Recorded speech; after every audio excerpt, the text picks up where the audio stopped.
And are you refreshed? Yes. Good. Now what? Hi, Abraham. Yeah, we are. This is surreal. I was like, I'm gonna get on that stage, and Really? you can't tell. We just about had to whack everybody in the audience to get you up here. We're glad you're here. Thank you. I'm glad to be here. I've been thinking about what exactly I wanted to talk about, without focusing too much on all the things in the past that have gone wrong or that weren't ideal. Yeah, don't need to talk about how the desire happened. Let's just talk about the desire. Could you say that a question is a desire for an answer? Could you say a problem produces a desire for a solution? Yeah. Mm-hmm. My desire is to know how to feel safer within my own self. It's big, isn't it? Can't do it all at once. It's baby steps. This is satisfying. We're going to let you talk more, but we just want to get this started in a really productive way. For a little while, let's just say that there's the feeling of satisfaction, and then there's dissatisfaction, and that dissatisfaction could feel like vulnerability. Dissatisfaction could feel like not being safe. Dissatisfaction could feel like fear. But let's just say there's satisfaction and other, because if you are awake, you're going to be offering a vibration which is going to be having some vibrational relevance with the emotion and the focus of your inner being. In other words, you just can't turn that off. You cannot turn that relationship sensor off. So if you're feeling less than satisfied, it just means you're focused screwy. We don't mean that you don't have justification for focusing there, because maybe something happened and you keep remembering it and bringing it forward and bringing it forward and bringing it forward, so you hold yourself in that chronic place. But it really is a choice that you have to start making now. So we're just going to offer a really strong statement, and we can tell you're paying attention, and we know for sure that you'll get this. You just have to find something to feel satisfied about, not conquering that fear. You don't have to conquer that fear, because every time you try to conquer that fear, the fear says, oh yeah. But if you're just looking for something to feel satisfied and satisfied and satisfied, and there are so many things, then you begin tuning yourself into a frequency that fearful, insecure vibration just becomes less and less practiced until it's a non-player in your experience. So conceptually, we know you got that. Did you move vibrationally? No, of course not. Not with one comment like that. It takes some practice of satisfaction. I guess it's hard to... No, it isn't. It does take focus, though. It's not just hard to work against law of attraction. It's impossible. It's really hard to offer a vibration and not feel the result of the vibration I'm offering. Yeah, that's true. It's hard to offer a vibration that is opposite of what my inner being feels and not feel negative emotion. Yeah, it's not just hard, it's impossible. You've got to redirect your focus, and you can't do it all at once. Start with things that are easier. If you practice feeling satisfaction about things that are easy for you to feel satisfaction about, then satisfaction becomes just the way you lean. And after a little while, even those things that you felt strong dissatisfaction about will just sort of dissipate. They will become a non-player in your vibrational balance. Just for fun, picture a whiteboard, a light board about the size of your bed, and let's draw a line right down the middle of it, and let's call that the satisfaction line. So here's all these little LED lights over here on the good feeling side of satisfaction, and here's all these LED lights on the other side, and let's call that dissatisfaction. So over here in dissatisfaction are subjects that you're afraid of, subjects that you remember that you felt victimized, subjects where you felt disadvantaged, subjects where you felt misunderstood. And over here are subjects where you felt praised and where you praised, where you felt clear and were clear, things where you felt invincible, things where you felt disadvantaged. So you got a picture of this light board. So now you're moving through your day and you are where you are, and that's okay. And let's say you weren't really tuned up by this conversation, and so you're just having a normal knee-jerk response to life day, and you turn on the television and half the lights on the board light up. In other words, there's so much to feel dissatisfied about if you focus there. So let's say you practice some of those thoughts, and then you go to lunch with somebody and you practice some more.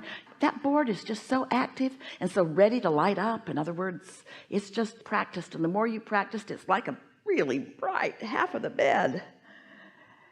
But let's say that on this new morning that you wake up and you've decided that you're going to look for things to feel satisfied about, and right as soon as you get out of bed you find something that you feel satisfied about and you focus on it, and it's not anything monumental, it's not anything to write home about, but it lights up, and now you've got your day off on a different foot. And now, because of the cooperative component nature of that lighted light, other satisfying thoughts like that one begin to sort of flicker a little bit, and if you're in the receiving mode, you begin receiving impulses about those. You see how it works? So got to catch it early, because once it gets going, it's hard. You're right. But if you start the day off that way, it gets easier and easier until you'll find yourself with this good feeling side of the bed light board imagined thing just bright all the time, and it's a rare time that something displeasing comes back in. Something could have happened 20 years ago, and if you haven't activated it, it's dissipated so much it's not a player in your vibration at all. But most people don't do it that way. Most people remember it. They talked about it 20 years ago and 19 years ago and 18 years ago, and it's a big player in your repertoire of what you offer around the entertainment in the nail salon.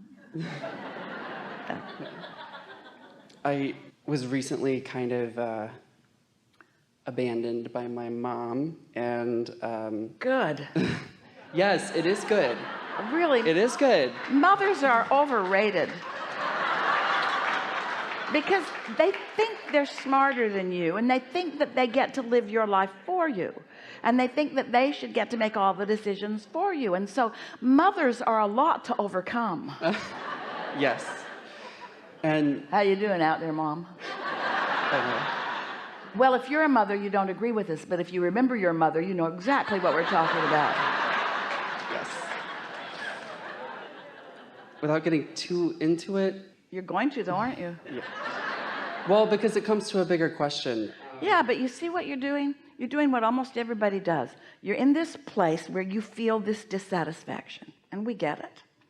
And you want to explain why you feel it, because you really don't want it. So it feels like you should explain it to justify it, but explaining it only holds you there longer, and you're really not wanting to keep that vibration active. You don't want to keep bringing it forward into your now, into your now, into your now. It's more irrelevant than you are right now understanding. Anytime you're not standing in a place where you know at deep levels you want to be, there is a desire within you to explain why you're there. We call it justifying or rationalization, and mostly it's trying to bring other people down to speed with where you are.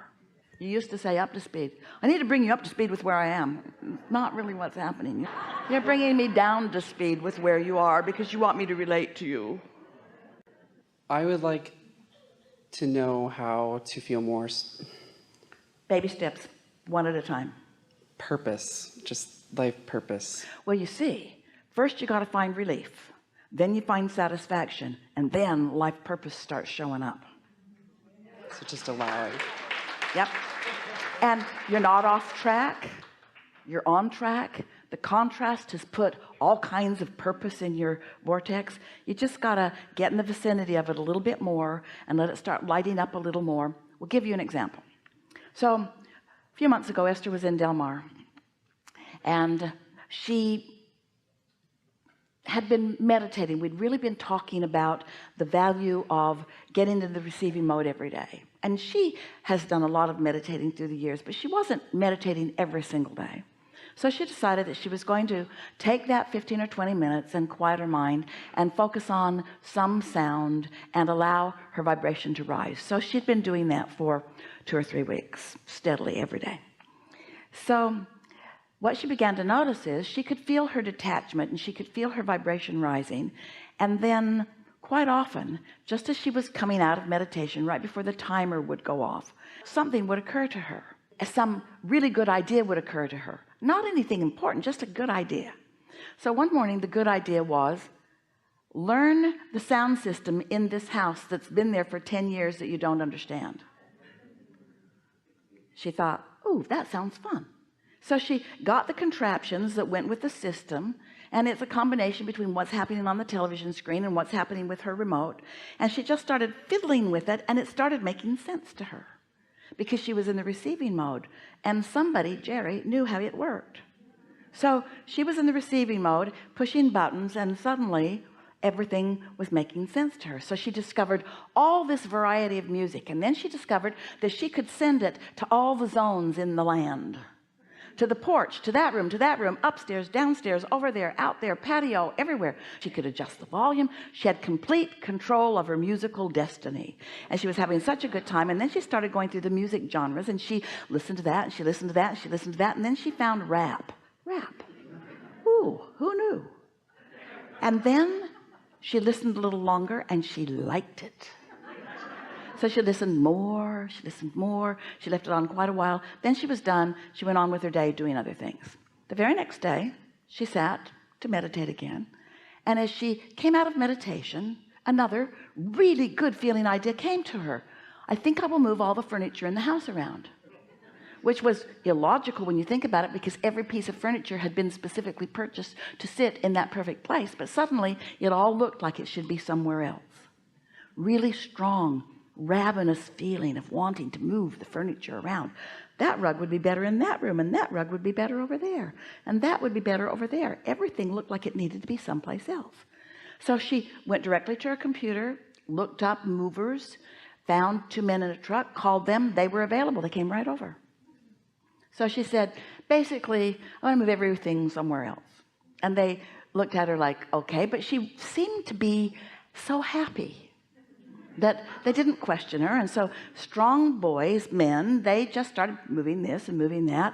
They were having a really good time. And then they were taking a little break, and they were talking, and Esther was talking about the glorious day that they were having. And one of them said, it's so pretty here, but I'm leaving. And Esther said, why? Where are you going? Alabama. Why? I'm a rapper, he says. So Esther says, really? Hang on a minute. So she goes into her room, pushes her buttons, and suddenly rap is playing for all the land to hear. Really loud, really wonderful, really good stuff playing through her sound system. So she goes back out, and they are looking at her like, who are you? And so they said, who are you? What do you do? And Esther said, oh, I'm a teacher. What do you teach? Esther says, rap. And then they had this delicious conversation about how what you want can come to you where you are. And Esther had books and CDs and DVDs, and they just formed an instant friendship. And he was so hungry to hear what she knew. Very interesting, isn't it? That the day before, the impulse to discover the system, who knew? Well, the vortex knew. Your inner being knows. In other words, the cooperative components for this young man were being gathered for him, so much so that Esther was inspired to do 2 things that were completely illogical for her to do. Before the day was over, they basically moved everything back to where it was, because that was never what it was about. It's about the journey of discovering each other, you see. And so when you want to find your life's purpose, it's ongoing. And today it might be learning your system, which is going to lead to that, which is going to lead to that. Learning your life's purpose, or discovering your life's purpose, or getting on the path of your life's purpose is not about the destination to which the path has led. It's about the path. It's about the fun of the path. Helpful? Yes. Enough? Yes. Really good.